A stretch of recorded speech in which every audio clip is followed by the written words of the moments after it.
Continua com você ao vivo, acompanhando toda esse dia que não apenas marca aí uma nova fase da Operação Compliance Zero, como também marca o encontro entre Donald Trump e Luiz Inácio Lula da Silva. E aqui comigo no estúdio está o colunista Igor Gadelha, trazendo aí análises.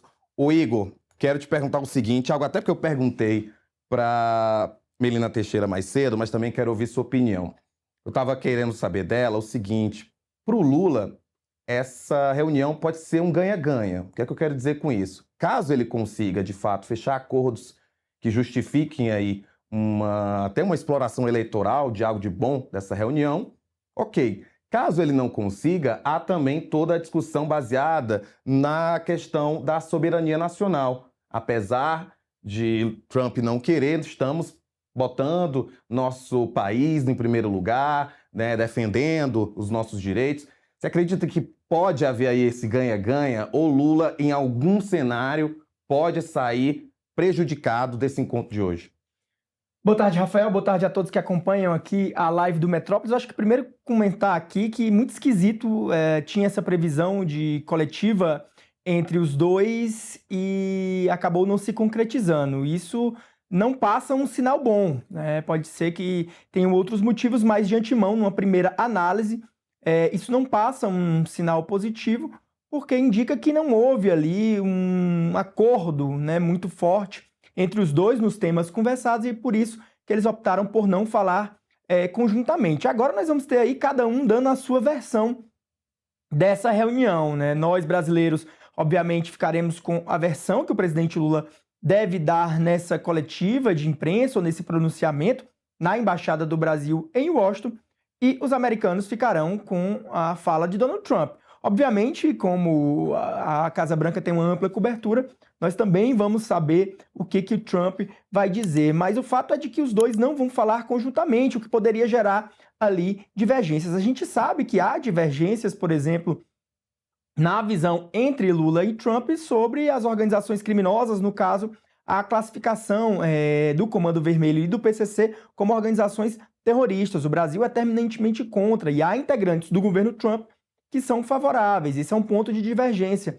O Lula e o governo Trump também têm certas divergências sobre as plataformas digitais, a chamada liberdade de expressão que eles falam, né? Então, tudo isso são pontos que podem ter havido divergência. Então, eu acho que é um mau sinal, mas a gente vai ter que esperar aí para entender, né, como é que foi esse encontro. Foi um encontro longo, eu tive notícias aqui de fontes do governo brasileiro que estavam na Casa Branca, de que o Lula e o Trump conversaram, vou até pegar aqui, vamos lá pegando direitinho, que é para não falar nada de errado, mas eles tiveram 1h30 de reunião no Salão Oval, né, que é onde fica o gabinete do Donald Trump na Casa Branca, e aí mais de 1 hora um almoço. Esse encontro, ele foi acompanhado por 6 auxiliares de cada lado, né, Trump com 6 auxiliares, e o presidente Lula também com 6 auxiliares, a maioria ministros. Inclusive nessa foto aí que vocês estão vendo, ali atrás aparecem 2 ministros brasileiros, né? O ministro Márcio Elias Rosa, que é o ministro do Desenvolvimento, Indústria e Comércio, e também o ministro Alexandre Silveira, de Minas e Energias. A foto é dos dois sorrindo. Eu acho que não houve essa coletiva porque talvez não tinham pontos em comum para eles falarem. A gente tem até uma informação de auxiliares do Lula, de que, na verdade, não houve a declaração conjunta exatamente porque a reunião foi muito longa. Então, por conta do tempo que a reunião se deu, acabou que eles decidiram não fazer essa a gente tem que pensar também que o Donald Trump deve ter uma agenda muito ocupada e ele iria participar da reunião, né? Então, assim, talvez como a reunião tomou mais tempo, agora ele vai ter que falar sozinho ou em um outro momento. E o presidente Lula, obviamente, que está lá, né, como convidado, vai dar essa coletiva de imprensa na embaixada. A foto aí é sorridente, os dois tão sorridentes, né? Acredito que existam divergências, mas os dois são chefes de Estado. Trump costuma, né, constranger um ou outro, mas esse encontro aí ocorreu muito por iniciativa dele, né? Ligou para o presidente Lula sexta-feira, né, para reiterar esse convite, apesar daí dos bolsonaristas torcerem contra.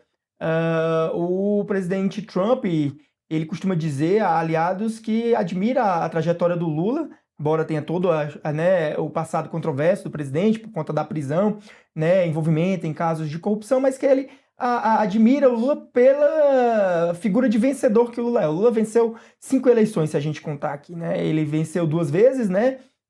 Se reelegeu, elegeu a Dilma, reelegeu a Dilma e agora se elegeu novamente. Então são 5 eleições que ele ganha, e o Trump costuma sempre, ele gosta, né, de estar com quem tem, né, com quem está no poder, com quem tem um ar de vitória. Então é esquisito. Agora a gente tem essa explicação aí do governo brasileiro, que é por conta, né, do tempo da reunião, que se estendeu demais, mas agora a gente vai ter que entender. Inclusive, Rafael, esse ponto das plataformas digitais era a intenção do presidente Lula abordar, né? Muito se noticiou de que o presidente Lula ia abordar sobre cooperação no combate ao crime organizado, terras raras, mas também o presidente, segundo eu apurei com o ministro do Palácio do Planalto, ele foi brifado para falar sobre as plataformas digitais. Ele ia dizer para o Trump, a ideia era dizer para o Trump que ele não vê as plataformas como inimigas, mas que é preciso, né, combater, né, crimes que são são cometidos por meio dessas plataformas, né, essas plataformas de redes sociais. Olha, Igor, agora a gente vai chamar o advogado especialista em direito internacional, Daniel Toledo, para nos juntar aqui a essa conversa, trazendo aí uma fala sobre as investidas do governo Trump em classificar as facções do Brasil como terroristas. Daniel, muito boa tarde, obrigado por participar aqui com a gente. Ô, Daniel, algo que a gente já estava discutindo aqui é que, primeiro, a foto oficial, Lula e Trump muito sorridentes. Agora, a informação da comitiva do próprio Lula dizendo de que não houve a coletiva dos 2 presidentes por conta do tempo que se estendeu, ou seja, demonstrando, em tese, de que houve, então, muita produtividade nessa conversa. O quão você acha que essas pequenas demonstrações podem indicar que Lula vai sair por um momento... Olha, o pessoal está me avisando aqui, antes de eu te chamar, Daniel, acabaram de me dizer aqui que tem pronunciamento